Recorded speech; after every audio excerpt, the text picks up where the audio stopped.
Clemson Dubcast, Saturday, July 24th. Man, what a week. Back into the fire in more ways than one for sure with all this conference realignment stuff, Oklahoma and Texas. Wow. The repercussions going to be far and wide for sure. I think everybody agrees on that. Plenty of discussion about this on the West End Zone message board at TigerIllustrated.com. Also, Paul Strelo, our recruiting ace, is covering all the developments from the All-In Cookout as Clemson staff holds its sort of final recruiting punch before turning everything into the direction of Jiao Jiao on September 4th and getting ready for the season as a whole. My good friends Blake Smith and Brooke Archenhold have been part of the podcast since the beginning, way back in August of 2018. They have an accomplished team of personal injury attorneys at Parham, Smith, and Archenhold based in Greenville. They are Clemson people, and their skillful attorneys have decades of experience in complicated litigation matters, taking a special interest in medical malpractice, nursing home abuse, and neglect, car accident cases that have left the individuals involved in serious trouble. For a free consultation at Parham, Smith, and Archenhold, call 864-990-4581 or online at parhamlaw.com. That's PARHAM law.com. Solero Communications, formerly known as Tandem Payment, is a full-service integrated electronic payments provider powered by leading-edge technology. Solero provides a wide array of merchant solutions, simplified payments. They make onboarding, taking payments, maintaining risk management and compliance, and getting support quick and easy. At Solero, they're all about helping you achieve sustainable growth as a business. Taking payments isn't the only thing your business needs. With Solero's solutions, you can manage inventory, sell products and services via social media,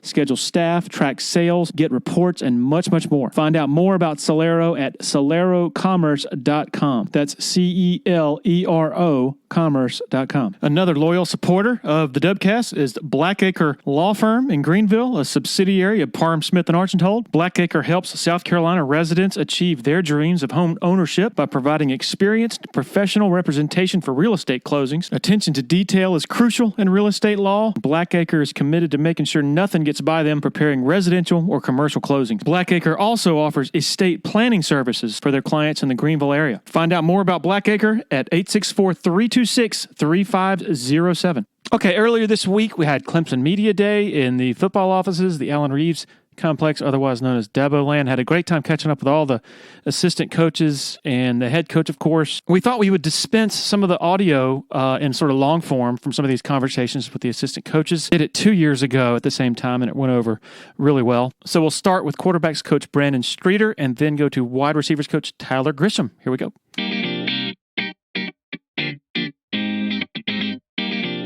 How's everybody doing? Good. Man, this is great. Even Eric. We're finally here. Even Eric. Yeah, everybody. Man, nice. Brandon, a nice little recent surge here in recruiting, especially on the defensive side of the ball. Just kind of update us on recruiting moving forward, and especially with you guys not allowing any official visits until the fall, it might have been expected that with your patience it was going to be a little slower for you guys as far as signing a bunch of guys right away, or committing a bunch of guys right away. Yes, sir. Well, I think that, obviously our recruiting is always about the relationships and getting guys on campus. I mean, that's what our job is as coaches, to get them on campus. And obviously we haven't been able to do that until recently, get them on campus. And so we knew it was going to be a little bit slower as far as maybe some of the guys that might be committing to us. But once we get a chance to get them on a campus and get them around us and just get to know them and get to know the families, it usually has a little bit of a trigger effect. And fortunately, we've had some momentum right now with a couple guys committing to us and great guys, and more importantly, great people and great character. And so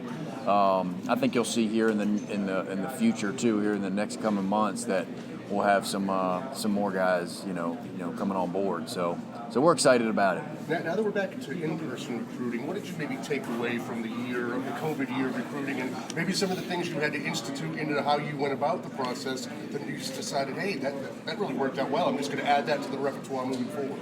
Yeah, obviously we had to learn how to use technology first off, and just be able to be as creative as we possibly could in regards to just getting to know these kids. Like I said earlier, just so important that we're around them and be able to shake their hands and that sort of thing, and we weren't able to do that. So we had to be creative, and a lot of Zoom calls, obviously, and just I think what we learned too is that these kids, some of them, will make some decisions before they really dive in and get to know us in person.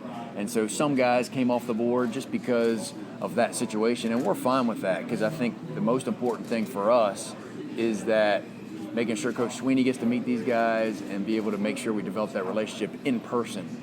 And so we missed out, a few guys just because they were a little bit more ready to make a decision, even though they might not have been able to visit places as much. So that was a little surprising, at least from my point of view, that some guys were ready to make a decision and they haven't really spent a whole lot of time with the coaching staff and being on campus and being with some teammates. Everybody is worried about depth. They're talking about depth in the quarterback room, losing Bubba.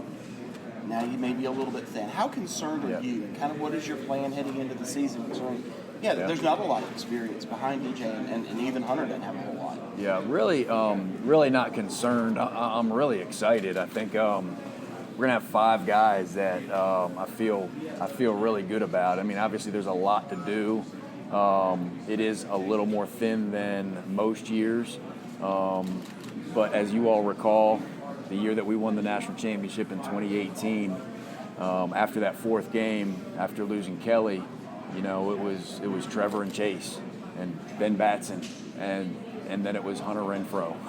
So it was 2 guys that you felt good about, but we're gonna be deeper this year. Now it's a matter of getting them ready to play, obviously. So obviously losing Bubba, we lost that number, obviously, a little bit more depth. Coming in June is very, very hard to learn the offense and be very, very comfortable with it. But I've been very impressed with Will Taylor and also with Billy Wiles. And I think both those kids are going to be capable and are going to be able to help us. And obviously, you got DJ, who has more experience than Trevor did going into Trevor's freshman year when we won the whole thing. So I really feel I'm really not concerned. I'm more anxious and more ready because I know I have enough guys. I have 5 guys that we're going to be able to work with. And they're all eager and willing to learn and get better. And I really haven't seen the 2 freshmen do anything yet because we haven't started practice yet. So, but I've heard they're doing very well. And then, I think the last thing I'd say is, as a freshman, the biggest thing is how fast can you learn it and be comfortable to be able to manage and just, get us in the right play and just be able to, manage the operation. And I think I have 2 guys that are smart enough to be able to do that. So I think we're going to be fine. And I'm just anxious and excited to work with these guys and see what we got at the end of camp. Do you feel like you have a serious look at the portal? Like how involved was that? We did not. No, we did not. No, I think it's such a, as y'all know, Coach Swinney's and our program's philosophy on that. We just really feel that, letting these guys earn it that are here and rewarding them for their hard work.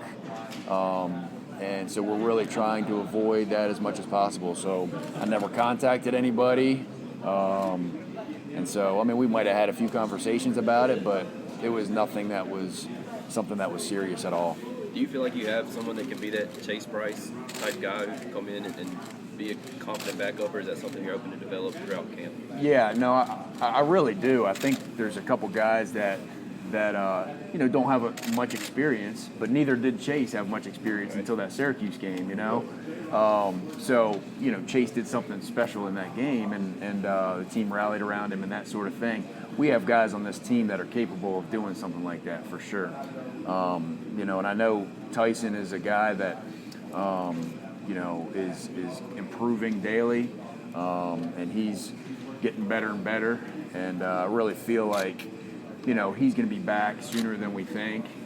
Sometime during this season, he can be back. And so I really feel like where his mindset is right now, he's doing a great job of getting ready as fast as he possibly can without rushing it, And then Hunter Helms, I'm telling you, this kid from Columbia that's been here for a year now has really done a good job of really understanding this offense.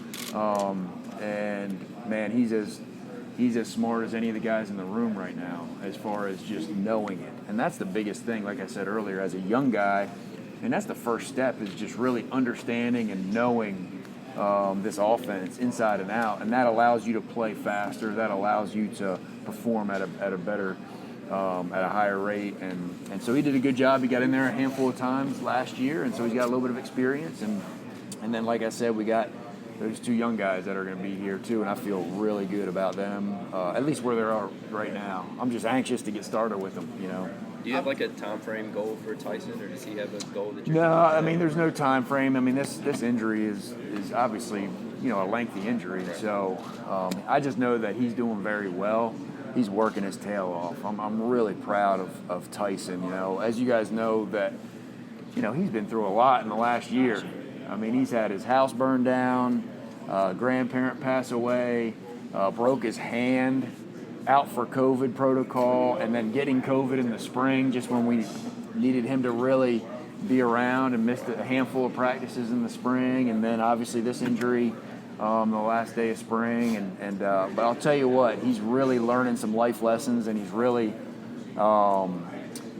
maturing. I mean, this kid is a great kid and just anxious to work and get better, and he's really been able to develop a toughness about him because he's had this adversity and he's learned to overcome some of these adverse things that's happened in his life. And so I'm really anxious for him to get back. I know he is too.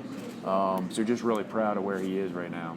DJ got a lot of reps in the spring, so now with these new guys coming in, how do you kind of divvy that up once fall practice starts to make sure that not only does he get the work that he needs, Hunter, but these new guys get the work that they need? Yeah, absolutely. I think 5's a good number, really, as far as going into camp. You know, that's what you normally would like to have, 5 guys in camp. Plenty of enough arms so that they don't get worn down. But like you said, DJ needs to get his reps, but at the same time need to monitor and make sure that he's not overthrowing. And we also need to get some other guys ready to go, obviously. So it's going to be really important that I do a good job of making sure the right guys are in there and making sure that they're getting enough reps so that because we all know it's all about developing by getting reps. You know, the more experience you get, the more examples you can teach off of, and the more that they can learn from. And so I've always been able to do a good job of really rotating those guys and giving everybody an opportunity, you know, to shine out there. And so it's going to be important to do that. And at the same time, like you said, DJ's got to get his reps with the ones and still can you know, have that consistency with those guys and be on the same page. Very, very important. What was the plan for? I was going to say, what was the plan for DJ this summer, and how did you guys challenge him? Where did you want to see him improve, and then what kind of feedback have you got? Yeah. Well, first and foremost, you know, DJ's going into his second year, so I always want to challenge him and all the other quarterbacks in improving in their leadership. You know, it's a new role for DJ now. He's not the backup. He's the guy. So it's very important that he takes a step forward in the leadership department. And one of the things that we do in the summer is we do our skills and drills, which are player-led practices. And it's a really, really cool experience for those guys, especially my quarterbacks, because they have an opportunity to grow as a leader because they're in charge of it. And they're in charge of making sure that, you know, the session is going smoothly and they're on pace and all those things. And so his leadership is going to be critical as we move forward. He's such a nice guy. Everybody loves this kid, and he just needs to be demanding. That's another thing. He needs to hold himself accountable first, which he's done a good job of, and then he needs to hold this team accountable. And that's hard to do when you're such a nice guy. You know, it's hard to, you don't want to step on toes, but. So I've challenged him in that part of his leadership of holding guys accountable and really, you know, stepping up in that department. Obviously, there's plenty of things physically that he can work on. Obviously, getting stronger, getting faster, making sure his weight isn't too much. You know, he's a big kid, you know, and he doesn't have a whole lot of body fat. It's just a big kid. And so, but he has to really do a good job with his nutrition and just making sure that his weight doesn't get too high, because I want to see him be explosive. And everybody's a different type of runner. He's a really good athlete, smooth athlete that can that can really hurt you, not just with his arm, but also with his feet. And so I really challenged him to keep his weight down and be able to be more explosive. And so those are some things that he's definitely working on this summer. And from what I've heard, he's doing a really good job. I think Dabo said in the spring that he's a gunslinger, and how do you guys, I guess, manage that, letting him air it out when he wants to, but also staying within the system? Yeah, that's always a challenge as a coach, is to, see what you have at that position. What type of player is he? How smart is he? What kind of decision maker is he? And then, like you said, this kid has the strongest arm that I've ever coached. And so, and he feels that, and he has confidence in that, which is very positive. The challenge for him and what I've been able to express to him is making sure he plays within the system, being disciplined within the system, and then the plays will naturally come. From guys from Deshaun Watson to Trevor to Kelly to all those guys that have been starters here, they've all had different aspects about their game that made them shine. But the most important thing is that they play within the system. Once they play within the system, then they can do their own thing, as far as making those plays when something breaks down or whatever the case is. So we're still in that process as we go through preseason camp of just, knowing exactly what he feels most comfortable with. And then as he gets more comfortable with that, we can kind of give him the reins a little bit more and more, just like we did Trevor. Was the arm strength, right off the bat, strongest arm you ever seen? Pretty close, yeah, it was. I mean, we knew he had a heck of an arm. I mean, he was a pitcher in part of his high school career, was throwing really, really high in the 90s, and the first time he came to camp, watching him throw live, it was pretty clear that he does have a very strong arm, and it's a challenge to him sometimes to put some tempo on the ball where doesn't need to be too strong. He needs to really tempo his release and not try to overdo it because he's got such a strong arm. You kind of touched on it a little bit, personality-wise. He's, I think, a good bit different maybe than Trevor was. I don't know how much of it is the Southern California kid versus the Georgia kid. Yeah. How does that personality, and particularly from the quarterback position, impact sort of the greater offensive approach or culture? Well, first off, you got to be a likable guy, I think, to help with the leadership part of it, and both Trevor and DJ have those qualities. They're very likable. The whole team, are really like DJ, and he could go into any position room and fit right in. And so what Trevor did a good job of his second and third year is holding some guys accountable when he needed to. Neither of them are super vocal guys. They lead by example, and DJ has been able to lead by example. And so what Trevor did, like I said, his second and third year, he became a little bit more vocal and communicated with them in a little bit different way and challenging these guys. And that's what DJ needs to do these next couple years in order for his leadership to affect this whole team.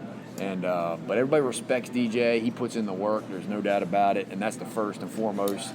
That's what you look for as far as leadership, is by doing it by example. Has there been some moments from this offseason where you've sort of seen him kind of come into his own a little bit now that there's not sort of the shadow of Trevor there? Yes, absolutely. I think, and we're very limited with time around him, but just watching him interact with the rest of the guys, you can tell that he has freed up himself a little bit more as a leader and has been a little bit more vocal. And so I'm just going to continue to challenge him to influence his teammates each and every day, and these skills and drills that he's running, which are these practices that are led by the quarterbacks and some of the seniors. From what I understand, he's done a really good job of pushing the envelope there and really communicating very well with guys so that everybody's on the same page and holding guys accountable and those sort of things. I know the guys that have committed and the guys you've signed previously from IMG Academy have been mostly defensive guys, but you as the guy that recently headed up recruiting here, how is the IMG Academy just different? I mean, is it completely different than a normal high school setting when you're down there, or just the feeling of the kids that come out, or is it similar, or what kind of stands out? Because you guys seem to have really establishing kind of a pipeline. Yeah, I've never been there. So I've never had that area, and I've never had a quarterback that I recruited from there. But obviously, from what I understand and from talking to the other coaches or listening to them talk, very unique place as far as training and getting guys, ready to go with great competition and that sort of thing. And so, I think it's a place where, there's sometimes there's reasons to go there and sometimes there's not, and everybody's got a different situation at their high school. And, but I've heard a lot of good things about the program, obviously. Brandon, did you personally ever find it tempting at all to just take a peek at the transfer portal and see what kind of quarterbacks might be in there? Just by the news. I've just hearing the news, but never really dove into it at all.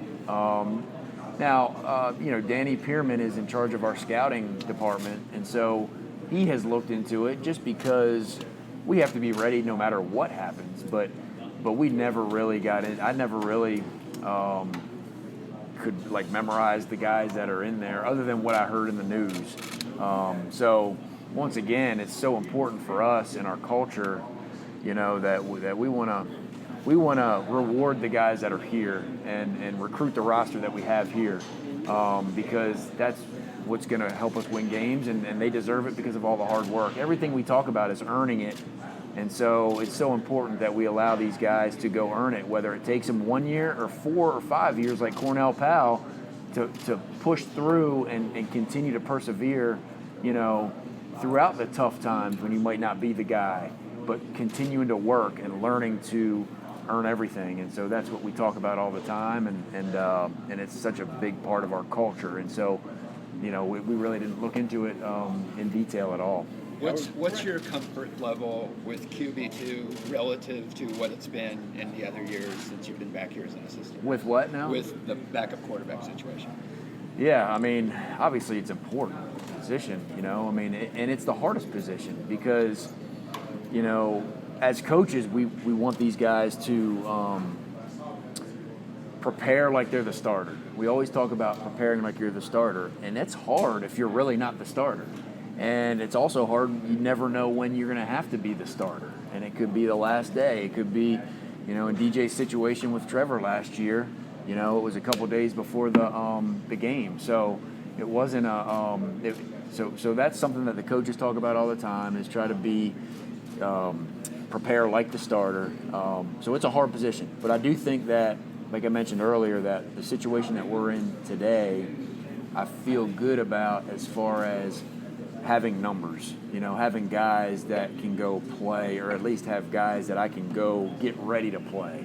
Are they all ready to play right now? No, but that's what preseason camp is about.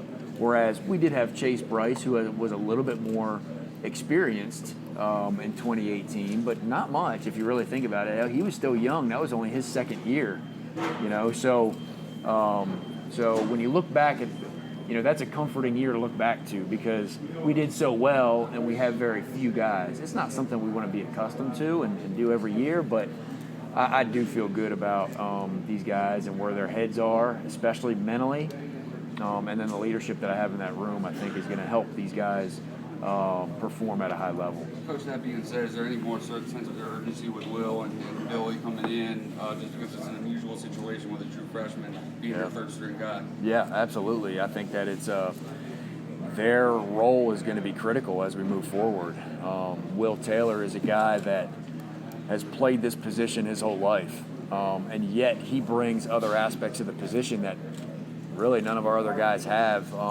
Tyson has a lot of athleticism, obviously, but with him being out right now, Will Taylor has all kinds of athleticism. He's got a great arm, obviously baseball guy too, so has had to learn how to do two sports at a high level. And so his game, he can go into a game, we feel, at least that's what we're anticipating, and him not be overwhelmed by a situation. He's kind of that gamer guy, that goes in there and can make something happen.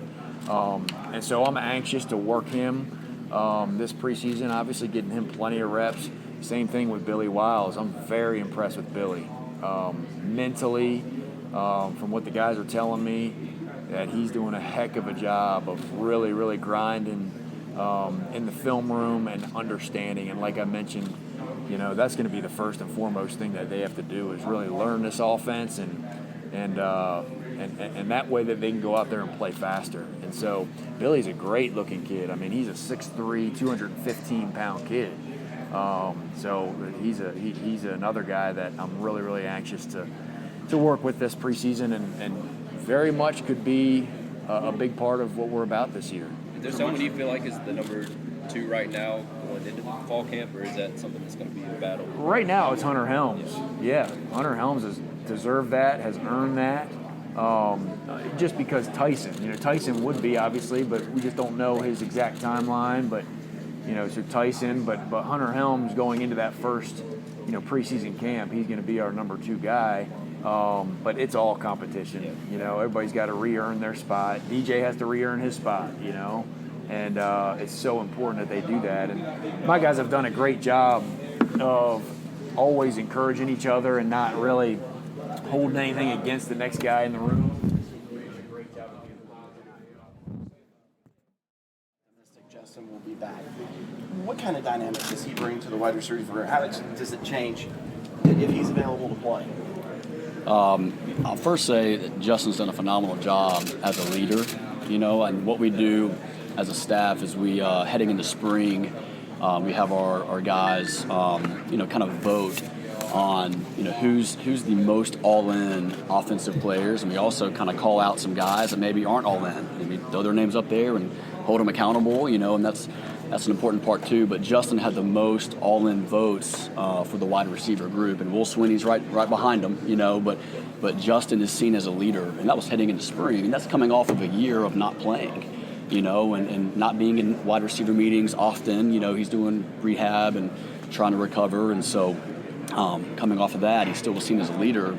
And the feedback I've gotten this summer from the strength staff is that even more so, he's seen as a leader. He's taken leaps and bounds in that area. He's kind of always been a quiet guy, just always been a freak athlete and did his thing and made plays. But he, with a guy like Amari and Cornell gone, he's had to step into that role of the leader, of the lone senior, and obviously Will Swinney's involved in that too.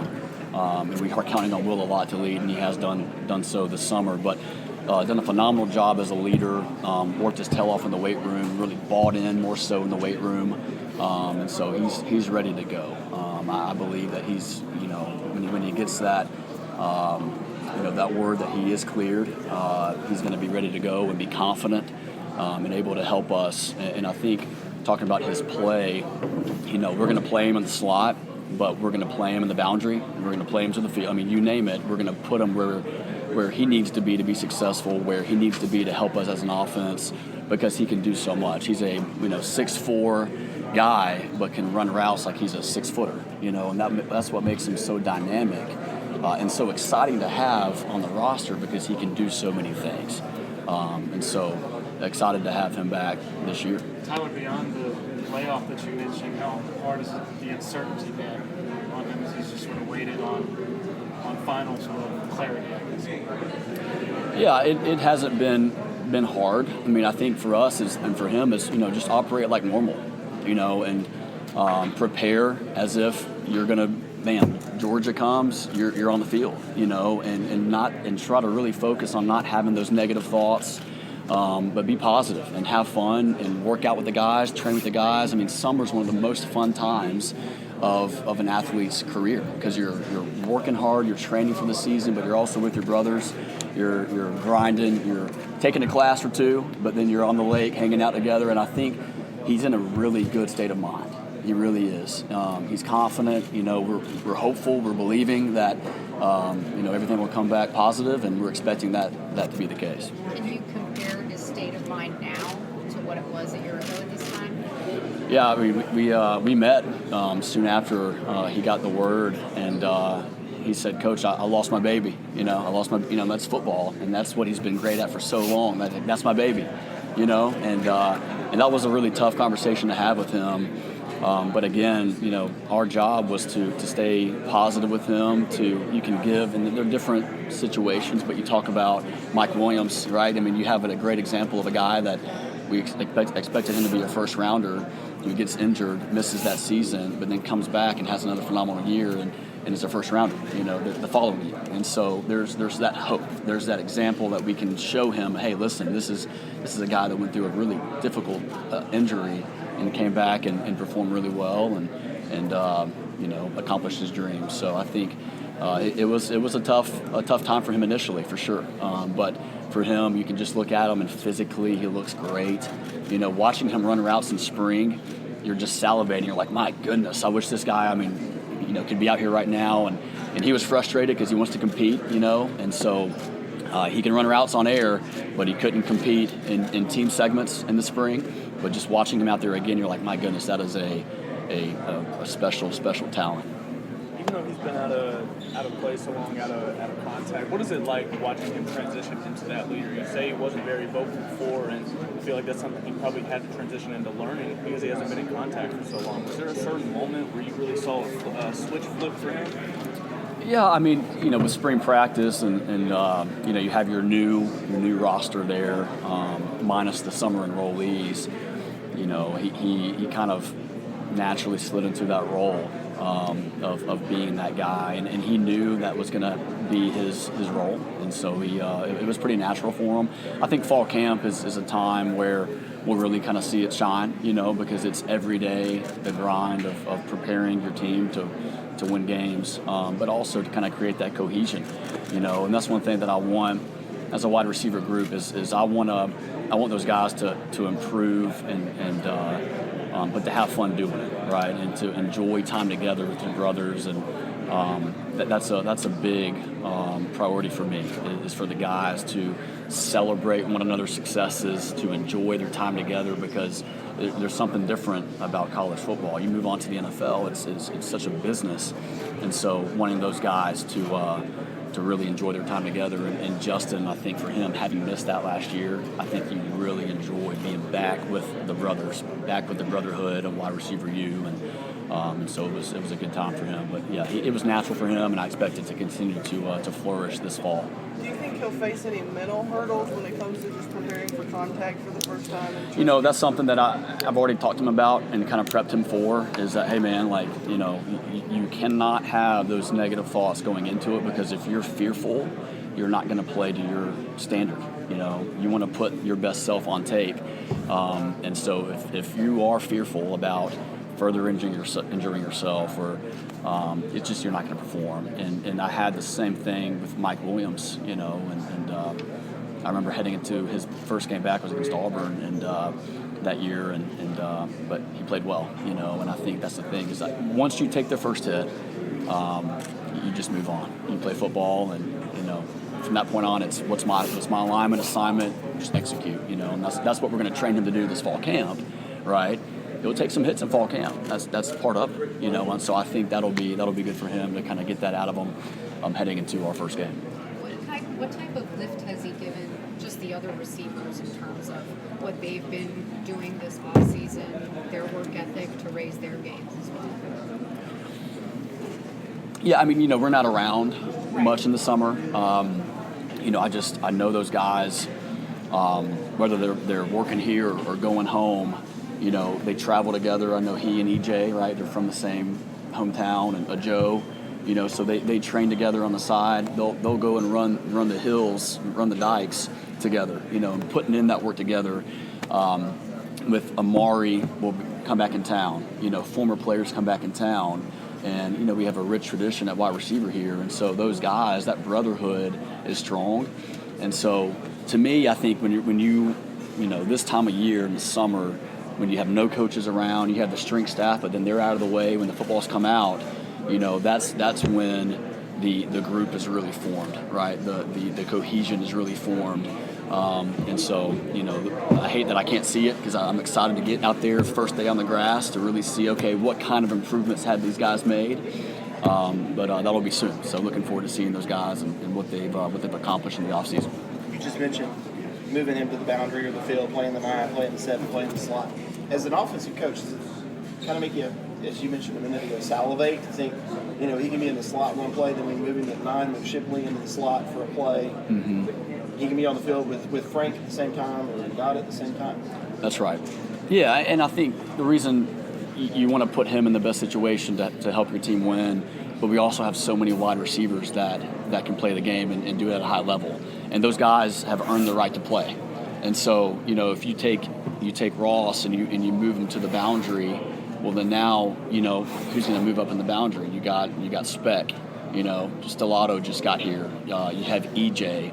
Honestly, Bo Collins can run routes from the slot. I can tell you that, and so those guys can move. So you move one receiver, that means other people are going to move around as well, which is exciting. And I think for me as a coach, I want to equip these guys with tools to be successful here, but also at the next level. Because if you just know at wide receiver, if you just know one position, you're hurting yourself and you're hurting your team. And so you have to see the big picture conceptually and to say, okay, you hear the play call, well then you can draw every position and you can understand the quarterback's reads. Well, if you know that, then you can play anywhere. And what's cool about, and I'll mention this, and Dakari and Bo, they came here in the spring and they played 2 positions. Normally as a freshman, you put them in and you say, hey, learn this position, and then it all kind of makes sense for you, right? That's what we always do. But as they started to perform, we said, man, those guys are versatile. Let's go ahead and switch them.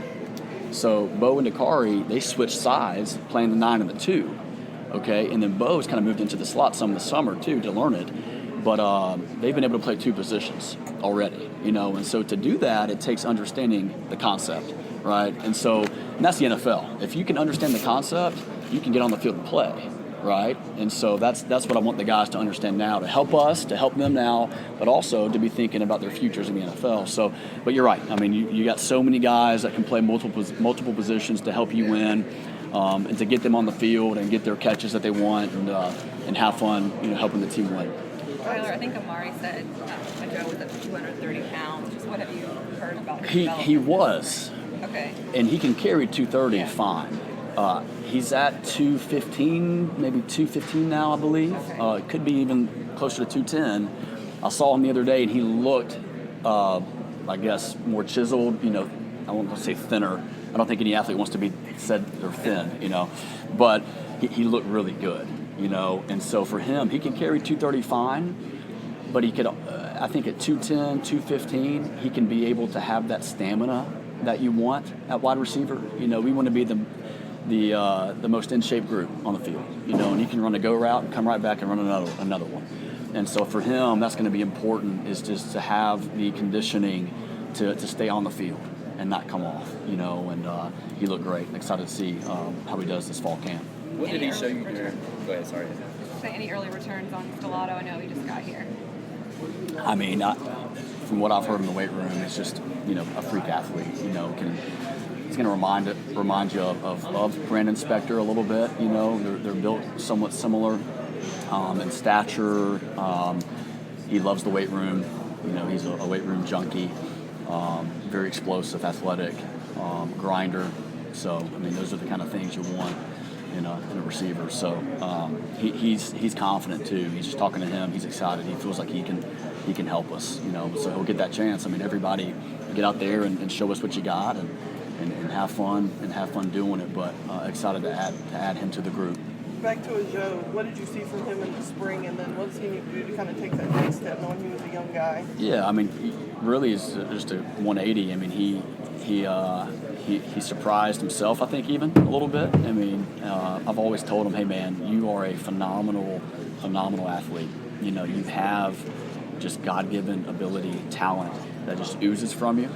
Okay, so let's take all that talent, and let's really focus on the details. You've always been just the best that can jump and jump over somebody and catch it and run fast, but at this level, that you can't get away with just being a great athlete. You have to be a technician.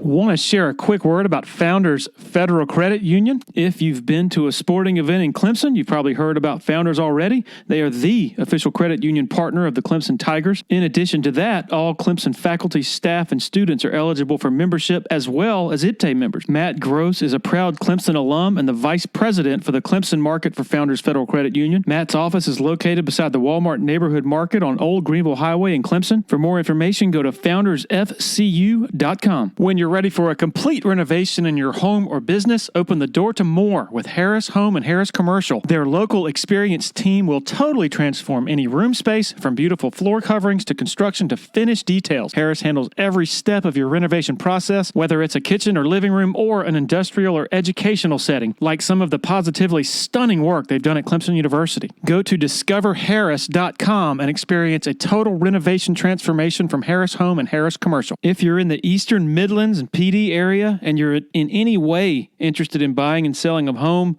commercial property, land, need to consider reaching out to Uptown Realty. They're based out of Sumter and run by a friend of mine, Patrick Enzer, big Clemson guy, used to cover the Tigers in a newspaper capacity, longtime supporter of Tiger Illustrated, longtime listener to the Dubcast. The home buying process should be an enjoyable experience, so let Patrick and his staff do all the heavy lifting. All you got to do is pick up the phone and call 803-774-0435 or go to uptownrealtysc.com.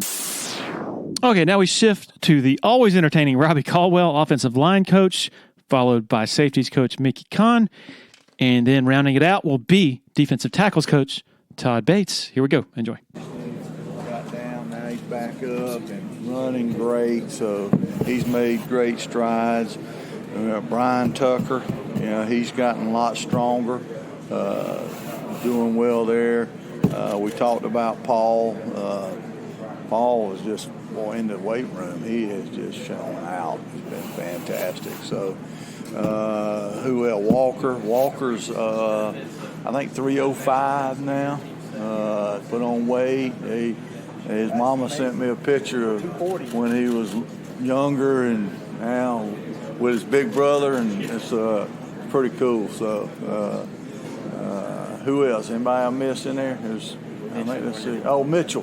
Mitchell, man, he's made great strides since that spring. Left and right. He did both. Right now, he's probably a little more towards the right side, but he did both, and he's a little bit more at home right now on the right. Jordan and Walker, two guys that get a lot of press, especially Walker at the end of last year. But Jordan, with the potential he's got coming this year, the role he's stepping into, he's got a chance to really make a big name for himself. And Walker, talk about his transformation. We just talked about it. Right. Camp, first year he came, he was 240 pounds. Right. I interviewed him. That's right. 240 pounds. I looked at him and said, you're an offensive lineman? Yeah. He's made great strides. While you're on Walker, we talk about him. And, and the time he started coming camp here, as you said, you saw, and to see the work he's put in, and it's always a smile on his face, excited about it. I mean, if he doesn't love it, he's got me fooled, because he just acts like he loves it. And, his first thing I see is his truck in the parking lot every morning, and I get here pretty early. Plays with an edge, though, to be so happy. He really does now. He's a hardtail, and his dad was a good player, and, he got some good coaching from him, and, the outlook of the game, and Mama loves it, so it's a good family. That's one thing I love about all mine. All their parents are involved in a good way, so that's been fun. And Jordan just quietly goes about his business. He had a heck of a year last year. I mean, he did a great job. And now, technically just going to be a junior. I'd be shocked if he's not the best in the league, if he stays healthy. So people look at him and he don't get his due because he's not 6'5", he's not 6'6". But no, and that's just. You look for those diamonds in the rough. You look for those guys who play with a chip on their shoulder, and that's why Walker and Jordan, they're difference makers. And Matt Bockhorst, they play with a chip on the shoulder. Will Putnam is one that, he and Matt had surgery as soon as the season was over. They look like different people. They're running better. Matt's probably close to 320. Having fun, healthy, stronger in the weight room than he's ever been since his knee injury. And Will, had his ankle reconstructed from an injury in high school. And, in that grappling, they twisted all up. And he's playing pain-free and makes a difference, I tell you. So. What did Matt have? Just a scope cleaned up? Yeah, he had his knees cleaned up again, and he hurt that thing at the Open years ago, and it ain't. I tell you what, it's tough. So, but I'm watching him do squats and power clean, and it's amazing. He says it feels the best it's ever felt. So, how is it important to have a guy like him to kind of help you break these young guys in? Oh, I'm telling you, he is fantastic. That's one thing he and Jackson Carmen did last year that helped during the COVID. Is helping coach. Of course, we could do virtual and stuff like that, but it's not the same as in person. I don't know who's listening and who ain't on that thing. I can check them in and make sure they're there, but who knows? So, but when it's in person, it's a little bit different. And Matt's been good. Jordan's been a good leader. I've been impressed with him because normally he doesn't say anything, and but he's been. He leads by example too. So they both do. What's Matt's best attribute? The toughness that he brings. He is a mean. Now he gonna mash you in the dirt, and that kind of rubs off. After a while, he's probably the best finisher. Been around in a while. He's right on the edge. Sometimes I have to jerk a knot in him. He wanting to get it pretty good, but you just deep down you're loving every minute of it. So when it comes to offensive line, it's probably never as bad as the fans think. Maybe it's not ever as good as a coach, whatever. Bachor seemed to take a lot of ownership on it, though, in the spring. Said he was angry at the way that they played. Have you seen that? And when you went back and looked at the season in retrospect, what were your thoughts? How did the unit perform? Well, they did much better than people realize. Obviously it's my group and it's a biased opinion, but all I can tell you is I know what they sacrificed. I know what they did, for us. But it's a position where nobody sees the good that you do. They only see the bad. For quarterback throws an incomplete pass, ain't no big deal.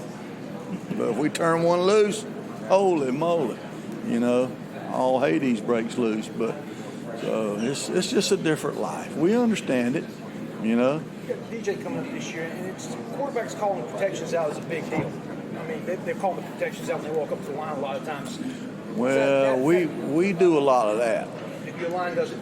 Yeah, we do a lot of that. So, and they help, but they have to be pretty smart up front. When you look back through it and you see all that they did and all the adjustments they make, it's kind of like my daughter told one in the stands one day. One man was just cussing. Now, my wife don't care if you cuss me. That's all right. But you don't talk about her babies up there. She loves them boys, too. But my daughter jumped straddle one right there in Death Valley and let him know right quick that it's 5-man protection and they bring in 7. That you're probably not smart enough to understand that, but she would be glad to explain it to you. So, but, that's the way we go about it. But I say that's the world we live in. We love it, So, what other position does what we do? Huh?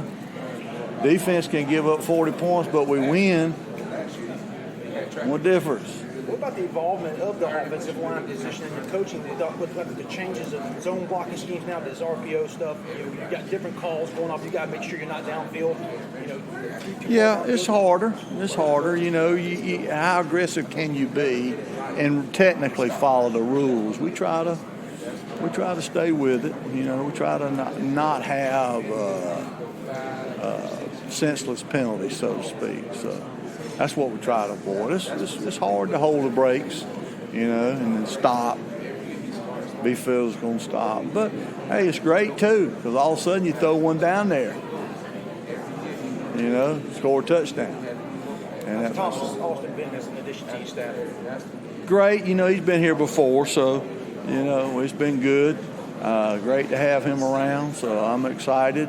Does time away do anything to bring back something with him that he didn't have before and add to the room? Yeah, it's like you tell all these young people, at some point you need to run your own room, and then that's how you truly learn.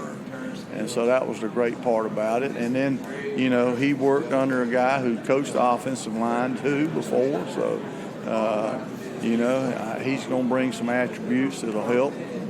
And, he's a former Clemson player, so we're very proud to have him here. Robbie, forgive me if you've been asked this already, but how good can Walker be? I think he can be a great player.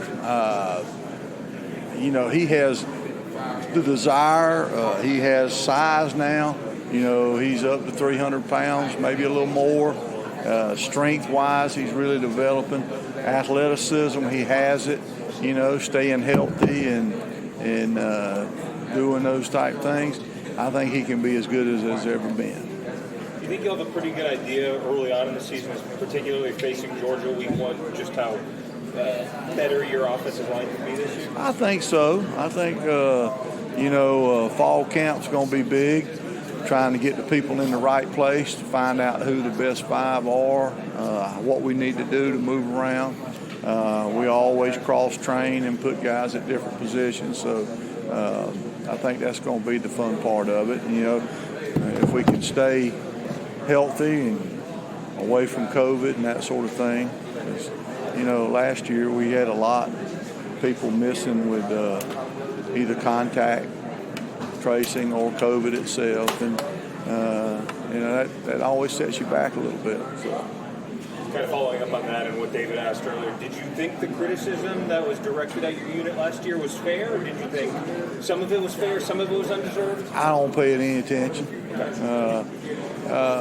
Why would you take advice from those people? Well, they don't have a clue. Like I just gave the example of my daughter telling the guy in the stand, they don't know 5-man protection and they bring 7. Well, who's responsible for those other 2? All right? They don't ever say that, but that don't worry me. That's the world. That's the offensive line world. That's why they're such special people. All right? There's none better. Where do you attribute some of the run game struggles from last year? I mean, I don't know how much. I'm not smart enough to say that any of it had to do with the O-line. I'm just curious where your thoughts were. Well, the two worst games we had, what was there, who was there. What would you do? Would you put 8 in there and not let E.T. beat you, or would you let a freshman quarterback see if he can do it? Well, what did he do? He threw for 500 yards both games. So, we pass block too, don't we? So, yes, we'd like to have been bigger. Yes, we'd like to have been more physical. Yes, we'd like to run the ball better, and we will. But, it's like the last game versus Notre Dame. Did you see defenses approaching you, how they would, how many guys they'd stick in the box against the run and stuff that different last year than maybe the years before? Yeah, we knew it was going to happen, particularly, when you get a freshman in there, they're going to challenge and see if he could handle it and handle it really well.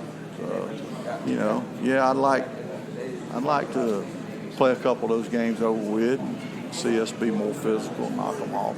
I'm not hiding from it. Yes, I'm disappointed, in that fact, and my guys are too. But there's a lot of factors involved, and offensive line being one of them.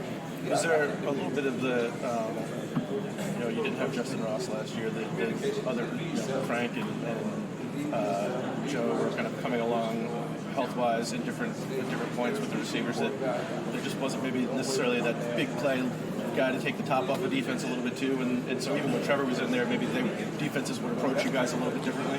Well, I don't get into that world. I know what I kind of handle up there is just everybody's got their own, but I got to take care of those 5 right there, and if we don't get 4 yards a clip, I'm disappointed. The way I was raised up in this thing, 3 times 4 is 12. That's a first down. So that's the kind of way I look at it. not hiding from it. That's just the way I look at it. So I love running the football, but I love them easy passes too. But what I tell my guys is, you know, they play on all that stuff. They listen to all that. I said, boys, don't we pass block too? Didn't we throw for 500 yards? That's pretty dang good. So, you know, you can't please them all. I'm just happy somebody's listening to me. Yeah, well, that's good, though. I am. I tell you what, I appreciate it. And we hope to be much better in all the way around. But, yes, we would like to have run the ball better in several of those games. Some of them we ran it really well. Some of it, you know, we could have probably gotten more yards in the run game, but we didn't need to. You know, you throw it. And, you know, when you have a run-pass option, you know, we're blocking run, but they throw the ball. Well, we don't get those yards. So, it's just, but like I say, that falls on me. That's my responsibility. We don't do good in the run game, you just need to blame me. That's my fault. The way I look at it, yes, sir. Any other questions for Coach? We got about 2 more minutes. One more. Go back to when you first got here. The talent pool you had then to what you got now. Describe the difference between that, like a Spencer region, not to say that, a guy like that to what you got now. Well, you know, there's some comparisons all the way around. Defenses have changed, you know, different philosophies, different, you know, sometimes, you know, you think, well, you just need guys as big as this table and all, but they're not catching all that movement's difficult, kind of like the last national championship, you know. A lot of movement was difficult for them. And so you just never know. Obviously, you'd like to have the bulk and the mobility, and that's what we're working towards. We're trying to grow these guys, and our strength people, man, our strength staff just does an awesome job. But they got to have some time too, and you got to bring the frames in here for them to work with. But comparison one group to another is difficult. You know, I thought they were pretty good when we got here, and they ain't gonna be pretty good now. So that's a tough question to answer. I never really sat down. Are we bigger at spots? Yes. Can we run better at spots? Yes. But like I say, the differences in the defenses we face are drastically better. Thanks, everybody. Appreciate it, Coach. Thank you. Mickey, when you look at the quarterbacks across the league this year, some of the guys that are transferred in, some of the guys that are returning, how high is the level of quarterback play in the ACC right now? I think the quarterback play in the ACC has been high for a long time. I think there's a lot of great competition, a lot of great offenses, and there's been a lot of great quarterbacks. You look at the track record, you know, of what's playing and starting in the NFL, you're going to find a lot of quarterbacks from the ACC. How much has your position coaching changed just in the last couple of years with the way offenses have evolved? Well, I mean, since I've been, you know, my position personally has changed a lot because in 16 I was an analyst and then, you know, then move up to safeties. But as far as coaching the safeties, you know, we're playing with a lot more safeties on the back end. You know, we're having to prepare more, you know, for the passing game. So we've, you know, you've seen us evolve into 3 safeties back there at one time. And in the last couple of national championship games, we've had 5 safeties on the field at one time. So, you know, we've had to, as far as my coaching goes, it stays the same, but I do have to move guys down into the box some. And, you know, they have to, at safety, you got to be able to play both man coverage and zone. You got to be able to tackle. You just got to be able to do a lot of things. You got to blitz. Our defense has become more and more evolving. So, you know. How rewarding is it to see a guy like Nolan who comes in and doesn't have necessarily the acclaim or the accolades that a lot of your typical Clemson players have? I love it because I think there's a lot of players out there like Nolan that are just looking for an opportunity, you know, to prove themselves. And Nolan's an incredible athlete. And if you go back and you look at his high school film, he was an unbelievable high school player that just got overlooked for whatever reason. So to see a guy like that come in, take advantage of his opportunity, make an All-American team, do the things he's been able to do, it's amazing. I mean, because when he gets here, we're like, okay, he's going to redshirt and he's going to do this, and then now all of a sudden you lose him for the first half of the playoff game. You're like, oh no, we're in trouble. That hurts us. Mickey, your last 3 commits, I know you can't speak to anybody specifically, are all from IMG, and that makes 7, I think, over the last 5 or 6 years. What is it about that place that's different? You guys seem to be really establishing a pipeline, and is it, I know it's kind of more sports related, I guess, a little bit there. Can you kind of talk to me the differences between IMG and just a regular big-time high school football program? Well, I think that they've got a lot of good players at IMG, obviously, but I mean, they came from a high school, kids coming from different high schools and that sort of thing. So I don't think it's necessarily the place as much as it is the people, and the players and the competition. Because there's a lot of great high schools out there that are, that we're offering and signing kids from as well. That makes 7 defensive guys if these guys do end up signing on. All players that are from there that have played at Clemson have been on the defensive side of the ball. Is that just coincidence, or are they known more for defense? No, I think it's just coincidence. Is there anyone who really stuck out during spring ball? Maybe a newcomer that didn't see the field much last year, but that really stuck out to you during spring ball? Andrew McCuba had a really good spring. I was really impressed with him. He came in as a mid-year and was actually climbing his way up the depth chart until he broke his arm. He definitely jumped off the page. Will he be ready for fall? He will be. How about Thornton? Yeah, Ray had a good spring, and he just keeps getting better and better and better. He's a guy that came in, needed the red shirt, and was an incredible athlete, and he's really learning the position more and more. So excited about Ray. I saw yesterday that Nolan got nominated for the award yesterday. He's one of the guys in the list for that award at the end of the year. Talk about his development from start to finish, the project he was when he got here. Unrecruited, 2-star guy. Under Dabo's wing, you get a hold of him, and all of a sudden you guys have got a guy that's probably going to find his way into the league. I think Nolan's got a great story, obviously, with his dad, but his dad was an unbelievable athlete. And Nolan's a guy in high school that, he's got good high school film. For whatever reason, was an overlooked player. And we were fortunate, to where we had some guys that left to go to the NFL, and we were able to bring Nolan in. And Nolan was good when he got here. He was a really good player, but has worked and learned the defense and his footwork. He is just so instinctive as a player, and his footwork is uncomparable really to any other defensive back that we've got back there. His footwork is incredible, just the way he keeps his feet underneath him. And, the way he can not only play the run, but he can play the pass. He's especially good in zone. We saw that against, Ohio State a couple of years ago when he intercepted that pass to seal the deal. He's just got great vision, great instincts, covers a lot of ground. He's faster than you think. He's quicker than most people think. But, man, he's just really bought in.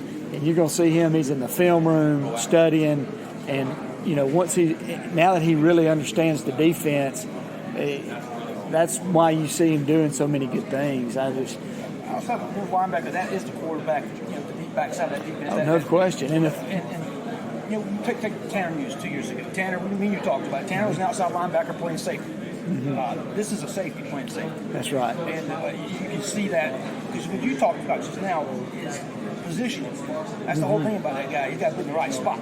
Right. He's got to know where to set his feet down, and he determines where they're going to call that next play. That's right. I mean, it's all on him.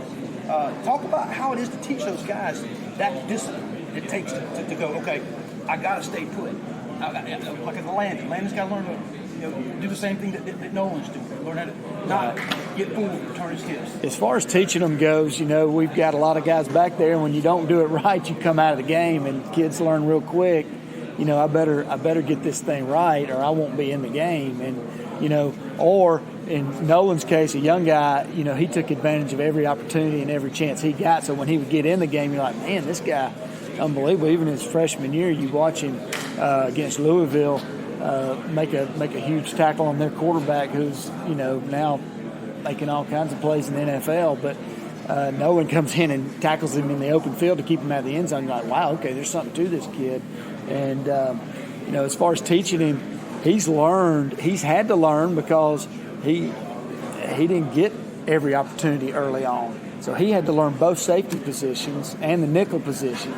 And, being able to do that, learn multiple safety positions, has really helped him. To the regular fan's eye, you think that the safety position's the same, but they're both very different and both have very different responsibilities within our defense. All three of them. You talk about the nickel, you talk about the free safety, you talk about the strong safety, and now you talk about the dime. Man, it's a lot to learn. And Nolan has he's embraced that and learned it. And with his footwork and his instincts and his mind, he's going to have a big year. I'm really excited for him. Last year, Coach Swinney said that Nolan has a chance when he leaves to be the best safety that he's had while he's here. What do you say to that? Oh, I agree. He can definitely be the best safety since I've been here, and he can do a lot of things. Now that's not to take anything away from the ones that I've had, because they've done pretty good too. I mean, you've got Kayvon Wallace sitting there playing with the Eagles. You got Isaiah Simmons. So I mean, I didn't coach Curse, but Tanner Muse. I mean, we got some good ones that have moved on. But Nolan, he's been here longer than all those guys too, and he's taken full advantage of this opportunity. You talked about the nickel and the dime. How does that come between you guys and the safeties and the cornerback rooms in coaching that position? Because you guys have to overlap. Mm-hmm. You got guys that are cornerbacks playing that. You got guys that are playing safety and playing that nickel role. So we meet a lot of times. We just meet together. So our back seven, we meet together. There's just so many parts to the defense that we do as a back seven that we have to meet together. So Coach Venables, myself, Coach Reed, we're in that room together just going over things. And then when we get out on the field, if there's specific drills that I need to do with the nickels and the safeties, then I'll take the nickels and the safeties and work those. And then, vice versa, if somebody's got to go out and play some linebacker or corner, because the safety position kind of has to do a little bit of all of it. And we have to give them the drill work to be prepared to do that, So we get together before practice, obviously, and plan that out so they can get the individual work that they need to hone in on that skill. Coach, what is it about BT, his personality, that makes him good for his job? BT Potter? Yeah. I think he's just very confident. He's very confident. He doesn't parade around and try to gain attention for himself. He's very confident. He's a quiet kid, but just very confident in what he does. He never lost that. I mean, he's had some setbacks, but he never lost that. I don't think so. I'm sure internally he probably battled it, but I mean, he wasn't in here whining about it or anything like that. He just goes to work and to improve and get better, and that's what he's been able to do. It seems like he's so reliable now that he's almost an unsung part of the machine, right? He's not really noticed, which is a good thing, maybe. Yeah. Well, when you're making field goals and kicking the ball out of the end zone, people don't talk about you as much. How about the returners? Who's stepping up? Who looks good as? That's going to be that's up in the air right now. We've got some, Mikey Dukes is a guy that we'll look at back there, as long as Lynn J. Dixon. Will Shipley's a guy that came in, and he's learning how to catch punts and return kicks as well. Joseph Ngata back there. It's really up in the air. I couldn't tell you a starter. This summer camp is going to be big to find that return guy. But we've got a lot of guys to choose from. We just got to find the right ones. You mentioned about Landon and what he went through last year with the injury and the end of the year, trying to fight through that, and obviously some growing pains that he went across his last couple of games. Where's Landon standing right now as far as pecking order and what you see as far as his development right now?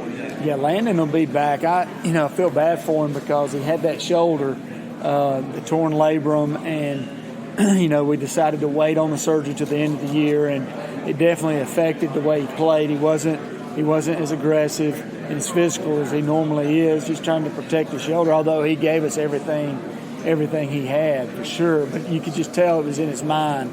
And but he's got it. We got it fixed. They went in, did the surgery. He missed the spring, getting that thing healed up, and he's back 100% now. I've been talking with him a lot about it, and he says he feels great and he's ready to go. So I'm expecting big things for him. What's the next step for Charleston? He just needs to, Charleston is he's a wild one out there. He wants to hit, but he's got to improve on his footwork. I think that's the biggest thing. The biggest improvement I saw from the fall and then going into spring is his knowledge of the defense. I feel like he's a lot further ahead, knowing the defense itself and what to do, where to be, where to position himself. He's very inquisitive. He asks a lot of good questions and things of that nature. But I think his footwork's really got to improve. He gets his feet out in front of him a little bit when he tackles, and he gets a wide base where he needs to narrow that base. So we've really worked hard this spring and this summer to improve on that. But his man-to-man skills are gotten better and better and better. So I'm excited about it. Jalen, Ray, and Joseph, all three of those guys are at that point now where it's time for them, I think, in your eyes, probably to make that step. Oh, yeah. And those are the three guys that you've had here for a couple of years. Yeah. They've kind of rotated in and out around the other guys. Which one of those three guys you see kind of like stepping forward? It's going to be up to them. They all played this spring. They all did a good job. I saw days where JP would jump up there and take the lead. I saw days where Joseph would take the lead. It's wide open, and then you throw Tyler Venables in the mix too, because he's going to be playing a little bit more safety into that boundary as well. So a lot of competition, a lot of things those first couple of weeks, 3 weeks in camp is going to be big for those guys in particular. Trust safety is where trust is the premium. Jalen's flashed, but kind of comes in and out. Just going to speak to what his next step is. JP, I thought, had a really good spring. Like you said, he kind of flashed it, but he was playing a couple of different. He was trying to learn, and still is trying to learn 3 different spots back there. He's really 4 because he came in. We taught him how to play nickel.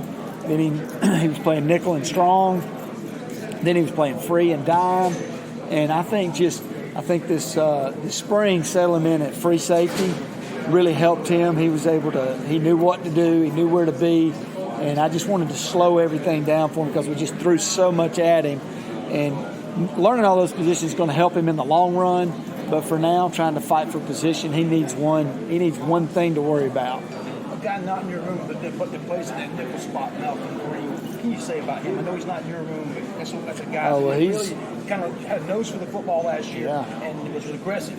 Well, we're all in the same room when it gets down to it. We're all doing the same things for these guys, but Malcolm, he's a guy that could play some safety too, as well as corner, as well as the nickel. But the thing you love about him is he's a film rat or gym rat, whatever you want to call it. But he's always up here wanting to get better, and that's the thing I love about him. Whether it's volunteering at the ladies' clinic, or whether it's being able to take tough coaching on the field. That guy he's got the right mindset. He's also overcome the shoulder surgery. He did, and he's feeling good right now too. He's back to. What is it about him, the toughness that he had last year? It seemed like he was one of those guys that he would challenge at the line of scrimmage. Yeah. Anything going on, any screen passes, he was challenging that. He knew what was going on. Well, he's aggressive. He's got a strong belief in himself, and he loves his teammates. He's unselfish, a lot like Kayvon Wallace. Of course, they came from the same high school, but just a very unselfish player, but very motivated and driven to be the best. And I think that passion and that drive, just makes him different. What did you see from him? Go ahead. Sorry. No, go ahead. Jeff, didn't hear you. Andrew, what you saw from him? Cuba.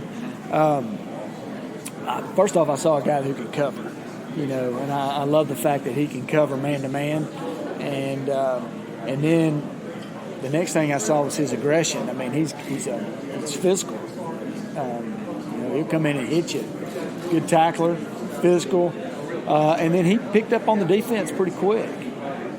So, those three things were things that jumped off. Kind of project as a free or probably more of a strong safety, more of a strong and more of a nickel dime guy.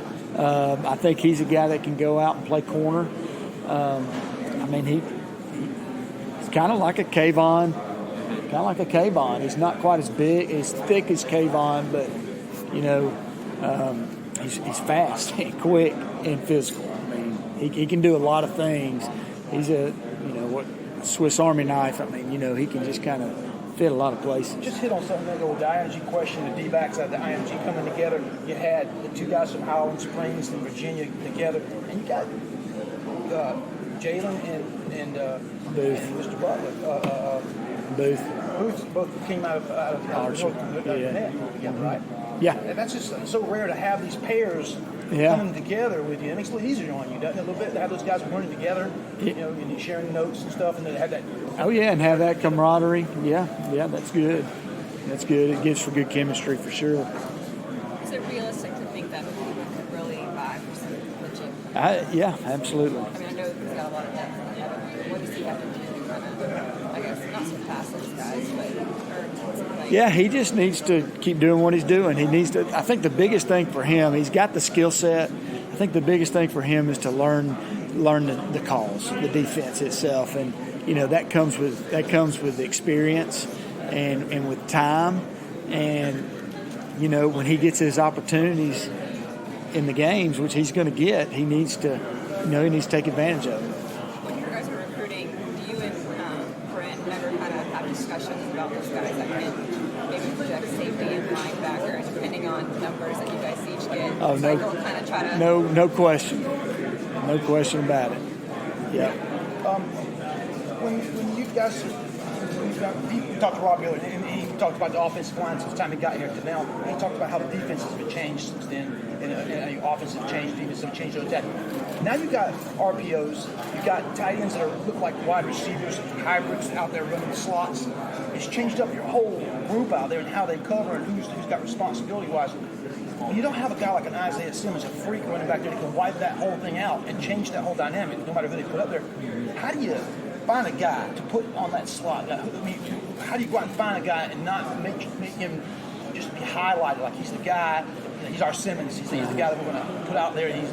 I think it depends on down and distance, and I think it depends on the kind of player they put out there and what kind of receiver he is, or is he a receiving tight end, or is he a blocking tight end? Is he a guy that's a true slot punt return, kick return guy that's got a lot of twitch to him, or is he a long guy? Because you got to get corner type bodies on those slots, and you got to get linebacker type bodies on those big tight ends. And having an Isaiah Simmons, that's a that's he's the washout. Yeah, that's all that away.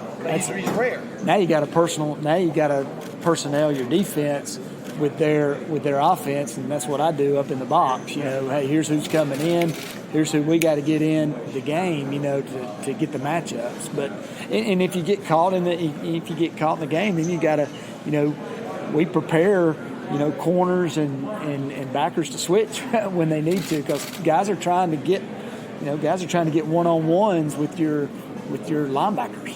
Talk about body types in safety. I mean, you guys like Robert Smith play safety, and then 5'9", 5'10", and then you got Jalen Curse at 6'5", you got Isaiah at 6'4", different kinds of body types back there. I mean, how does that factor into how you coach these guys? Yeah, to me, I like the instinctive guys, and the guys you're naming were very instinctive players, different body types, but very instinctive at what they did. And those are the guys that are going to win for you, guys that are going to make plays. And yeah, you get some big body kids, and you get excited about them, but if they can't play, you better off putting a smaller guy in that has those instincts. That's where a guy like Nolan Turner got his opportunity. Because he didn't have the measurables that everybody was looking for, But when you put him on the field, he was better than these other guys, and you saw it. He's a football player, and to me, that's what I look for in practice. I'm looking for safeties that can play football, You saw Tyler in high school. Football player.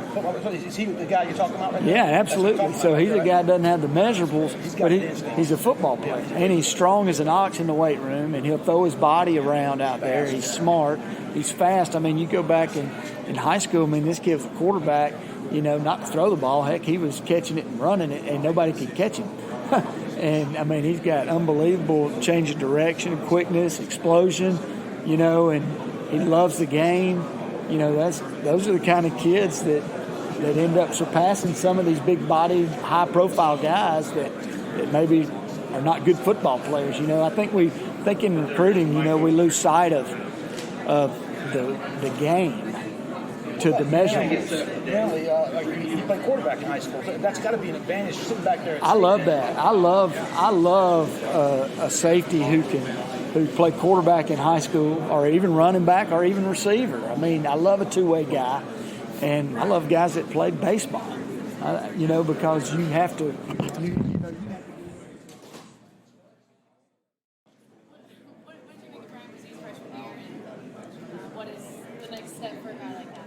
Man, Brian, came in day one and was, excellent pass rusher, man, could really get off the football and, had some work to do in the run game. He really went to work in that aspect of it and, really was outstanding his freshman year. 10-game starter and, led all true freshmen defensive tackles and sacks with 4. So, you can't have much a better year than he had as a freshman, but he has really been working hard and had a great spring and really starting to take it to another level. And that's what we've challenged him on, just to, max out his abilities and to get better in the run game and not just focus on pass rush.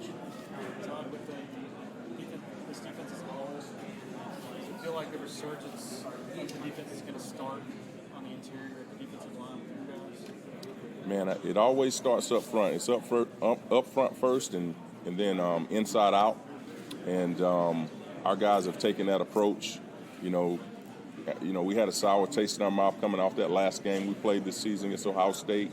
And our guys, man, they've owned it and just really focused on getting more physical and, reestablishing that defensive line, man, and that line of scrimmage. So that's been fun to watch, and those guys are working their tails off. Along those same lines, Coach Grisham was saying this is probably the most physical spring that he's seen since he's been here. Would you agree with that? And kind of how did that decision come about and play out? Oh man, I think the players made a decision that hey, we're gonna come out. We got out physical, so we're gonna come out in the spring and be physical. And that charge also started with Coach Swinney driving that. And those guys, man, they really went to work in the weight room. A lot of times, when you get out physical like that, that's where it starts. And so a lot of guys went to their individual part of that and just really recommitted themselves to that weight room. Sobering is that this program isn't used to being pushed around like it was. How much of it was sort of a check on the whole sort of the program's identity? Well, I think humble pie is the best kind of pie. And our guys, man, you got to sometimes you got to get that chip back on your shoulder that regardless, who tells you you're great, you got to come hungry every day and you got to come humble every day to go out and work hard. And we put that chip back on our shoulder and try to get game reps in practice. And that's what Coach Grisham was talking about, being able to go out there and compete every day, man, and sharpen each other. And CHIP stands for compete how I practice, man, and it shouldn't be any difference from the game to the practice field. And that's what we had to get back to. Seems like you have no shortage of leaders on the defensive line. Did you see anyone really take that next step there this offseason? Man, I've been just really, really pleased with Tyler Davis. He's took it to another level, and Brian has also been a leader for us over the summer. And then we've got defensive ends. You know, you can probably reach in a hat and pick a name out of the defensive ends who have came in and been leaders and bright spots and just trying to take our group to the next level, man, putting in extra work. KJ Henry, Justin Foster, all those guys have done a great job. How did you guys receive the news that Justin decided to unretire and return to football? I can't even show you right now if I'm sitting down. I got to stand up to show you. But I was, man, leaping for joy, man, because I know the type of young man this guy is, man. He's a rock solid guy who's going to, you know, be where he's supposed to be, doing what he's supposed to do, and just a relentless after, you know, becoming the best version of him. And he also brings people with him. That's probably the best quality. He's bringing people with him, and so we're thrilled to have him back. Recruiting philosophy-wise, when things opened up, I know a lot of schools were doing officials in the summer and that kind of stuff, and you guys stuck with the plan to no officials during the summer and stuff. Did y'all talk about that at all? Was there any discussion, and what was that like? Man, that was great. Just you know, knowing who you are, your DNA, your identity. We've never done that as far as bringing guys in on official visits in the spring or the summer. And we stuck to who we are, and it served us well.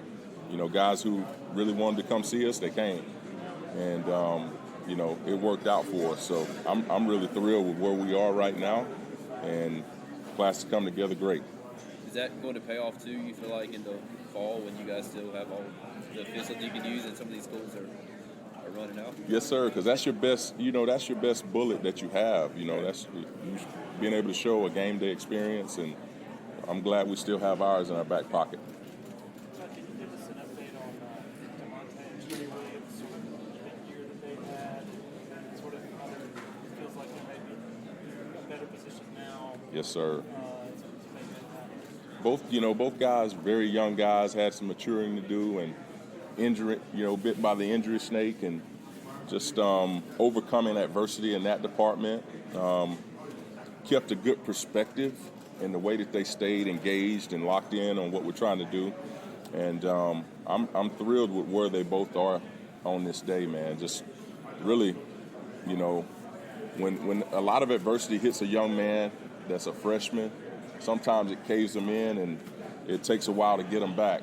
You know, DeMonte, you know, was injured a little bit and has went through some things, and he still has a good head on his shoulders. Trey Williams comes in, you know, coming off of a shoulder surgery and has to get another one, and he's back to healthy now. And those guys kept a good mentality, man, and a good mindset, and they made the time count. You know, a lot of guys will miss that time and not gain anything from it. Well, they've learned, you know, our playbook. They've learned, and they're just a year older, a year wiser, and just look forward to seeing them. Coach, with as good a position group as you've had over the years, how do you measure progress for this year's unit? Is it more difficult for you because you know where the bar is, or is it easier because you and the players know where the bar is? Well, I tell you what, man, I think, we don't really get into comparisons about other teams, but within our unit, but we have a good gauge of what somebody's best looks like, you know, what somebody's capable of. And we got a lot of potential in the room, and really just trying to focus on improving every day and getting better every day, and trying to make sure we max this room out to what they can be. And it doesn't hurt to have, you know, the Power Rangers that were here a couple of years ago. That film lives on forever, and you can see what it looks like and what you want it to be. And that's inspiring for our guys. So just really look forward to seeing them this season and this fall camp take their game to another level. Coach, how big was the sprint for Rook after being injured most of last season? I was big for Rook, man. You know, Rook's what came in as a very raw player, and only a few years experience playing the game. And he's really, you know, applied himself. He's really, you know, been in there trying to be a student of the game and learning from myself and other players who've played this game a long time. And it's just been a breath of fresh air to see him grow. You know, you can just see it. It's incremental growth from day one to now. And just really looking forward to him taking the field this season, man, and developing into the role that he's going to have this season. So if Todd, what will it take for this group to kind of match that Power Rangers level of success? Well, the first thing, man, is just show up every day with that chip on your shoulder, compete how you practice, and, you know, being consistent from top to bottom, you know, and that's just maturity. And, you know, some days you're not going to feel like it, but come in every day, man, and just roll your sleeves up and go to work with that lunch pail mentality. How often was Tyler healthy last year? Oh, man, he was in and out. He was in and out. I mean, and it was things out, you know, injuries out of your control. Nobody wakes up and say, man, I want to get hurt today. But it happened to him, and it was very frustrating for him because he is, one of the leaders on the D-line. And, you know, guys perform differently when he's out there with them. They have a different confidence because they know he can help them because he's the most knowledgeable D-lineman we have. And so I know it was really, you know, hard for him, especially, you know, early in the season when we're playing Notre Dame and he knows he can make a difference in the game. So, you know, he's really been fortifying his body and working, not just, you know, what the great ones do is they turn rehab to prehab, and they try to prevent it from happening again.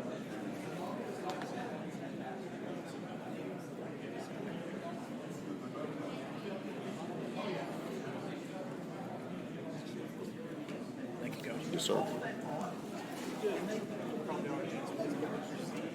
are the sort of the top of your list on how he can build on? I'd say, man, this run game. So his run game stuff, just as far as his, you know, coming in, he was taking too big of steps, getting caught with his feet in the air. You know, you get knocked back whenever your feet are in the air. So always trying to take smaller steps in the run game and kind of having like a, you know, a thermometer, if you will, on how like in pass, when it's passing downs, you can take those big steps. You want to gain as much ground as possible. But in the run game, that's so far from the truth. You want to take 6-inch steps at the, you know, that's the biggest steps you want to take. And that's something that he's really worked on. And then just his block recognition and understanding, you know, things that can help you with that pre-snap. And he's done a phenomenal, he's grown so much. Like in the spring, he's probably the most improved guy. And he already had his ceiling's all the way up here on what he could be. And for him to be most improved, that tells me that, you know, he's trending in the right direction. It's just a thing around here, you know, that Power Rangers group, what I would say about them was the best players, they worked the hardest and improved the most. And that's what we're trying to get back to. Working the hardest, improving the most. Always having something to prove. You know, never showing up like, man, I don't feel like it. I don't know. Christian Wilkins had to have a bad day at some point, but I never experienced that with him. And I'm not saying I've experienced that with anybody in this group, but that's something that you got to show up. That's a mentality. That's a mindset. Just showing up ready to work, regardless what's going on outside of your life. LEAD stands for let's eliminate all distractions. And if we're going to lead the way, we got to eliminate the distractions. I feel like with the group as a whole, I know during the spring y'all had a lot of attrition. I guess people have to sit out, but you're still able to get a good sort of foundation and feel for where you are. Yes, we were, man. It was a great spring, and we needed a physical spring. You know, we needed we need to have every bit of that physicality in those competition drills that we had, and we needed the off time in the weight room. We were so young last year. You're talking about Tyler Davis being a leader of defensive tackle. He was a sophomore last year, and Brian Brzee started at the other one. He was a true freshman, and we had other guys who hadn't played, and now you don't have that. You got guys with experience, and who knows what it takes. You know, Brian didn't know what it took to play, 12 games at that high level like that, all of them being, in conference games at that level. So that's what they've got now. They got that experience, man, and experience is going to help them. It's going to serve them well. Do you have a good feel for who your third guy is right now? Well, it could be a number of guys, man. We're looking forward to camp and it'll sort itself out. Like I said, you got Rook, you got Darnell, you got Trey, you got E.T., you got all those guys who have been here. Darnell he came in here in 18, and he really got better this spring. He really applied himself and got better. Root got better, improved. Trey got better, and we just got to do that again. We got to repeat that, and let's see how much better we can get in camp. So you like where Percy is in pass rush? I do. He is. I like where he's at, and he's still got things to work on, but he is. He's really grown. He came in already with the ability to rush the passer, but he really got even better. Just using his speed to power a little better. His hand placement and precision was already on par, but learning to add the speed to power to the moves that you have, it just makes it's just like a running back. If a running back is if all he has is power, you're going to be able to anchor down and prepare for that. But if he has the ability, like C.J. Spiller used to make you move, then you got to get your feet hot, and you don't know if he's coming with power or he's coming with the finesse and going to make you look bad. So that's the same mindset as a defensive lineman, man. You got to have speed to power to keep him honest and to start off with. I do have that power that you've seen on film, but then I also have the ability to blow by you. So that's what we're trying to do, man. You want all your pass rushers to have that ability to go speed to power and to also have, be able to speed rush, be able to also have the hand accuracy, which Brian has. What was the most impressive speed to power snapshot of last year during the season that you can make the call with comfort? Probably Brian's first sack. He had against Wake Forest. That was a pretty good one. He stabbed the guy and was able to cross face with a swim and make a sack. And Justin Foster has a great speed to power game.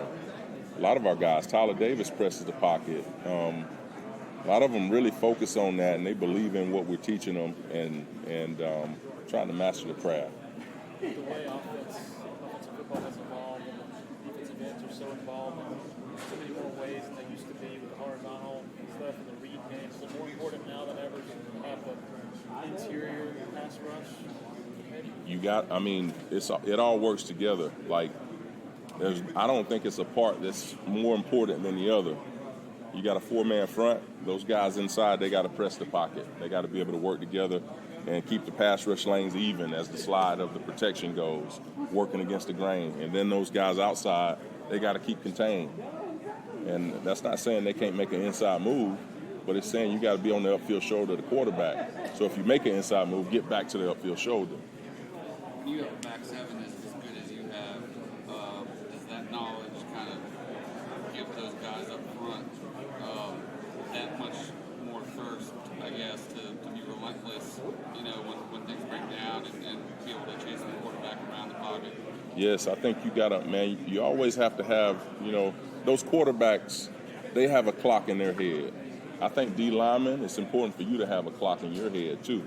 And what I mean by that is knowing, how much time you got to get there, on a drop back pass or whatever. And like, for example, it may be 2.5 seconds. It may be 2 seconds one week. And, if you're in the middle of if it's taking you forever to set a move up that you're doing, you're wasting time and you're not helping, you're playing for the other team. So have that clock in your head and prepare that way. Take that mindset to practice and pass rush.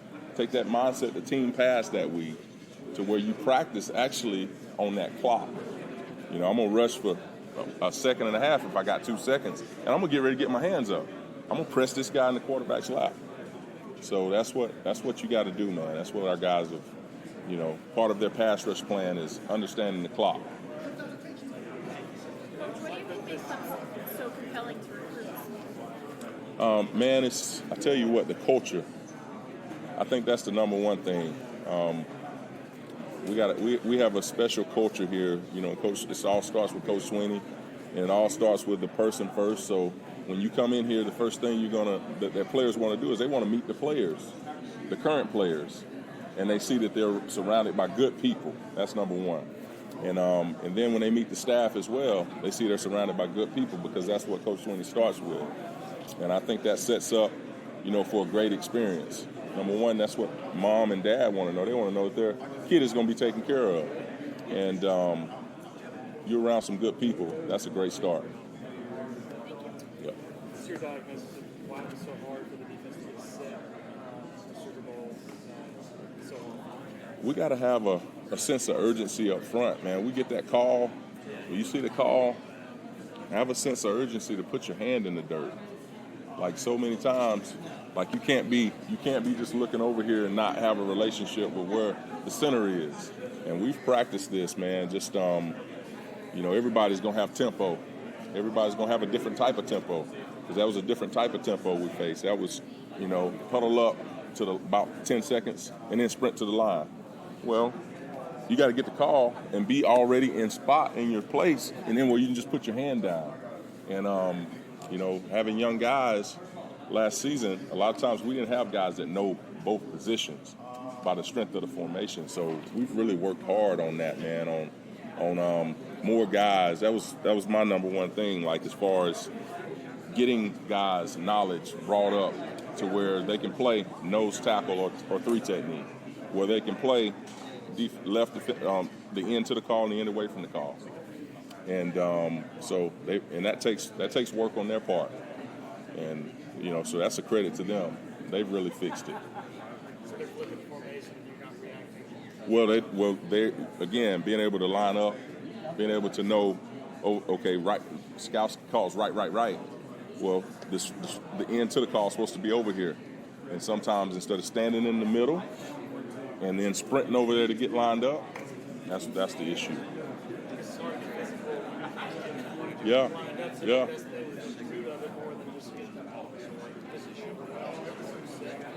It all works hand in hand. I've played D-line, and I know what that feels like. And you just can't be casual. You can't be, okay, let me put my hand down. You got to be able to do it quickly. And, that's where we got to improve, and that's what we've worked on. We've worked on being able to, number one, expand our knowledge of the playbook to where we know more than one position. It's very important that you know what your guys inside are doing, what your outside guys are doing. And so that you can play faster. I know I can't go out there because he's out there. You know what I'm saying?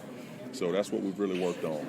You mentioned Skowski, you got ejected in the second quarter of that Ohio State game. Of course, he got ejected in the LSU game as well. He missed the Notre Dame game in South Bend. But just how valuable is that guy, having that guy in the field? He's a coach on the field, man. All of our guys respect him.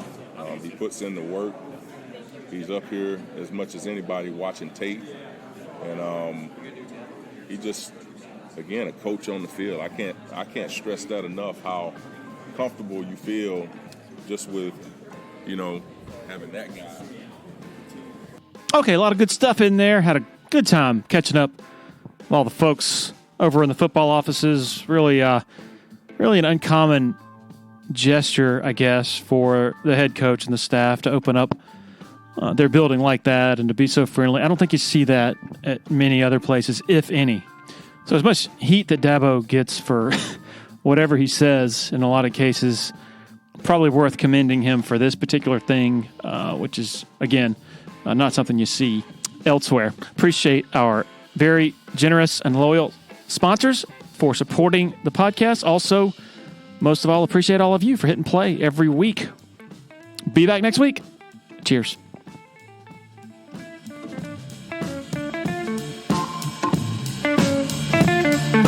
Thank you.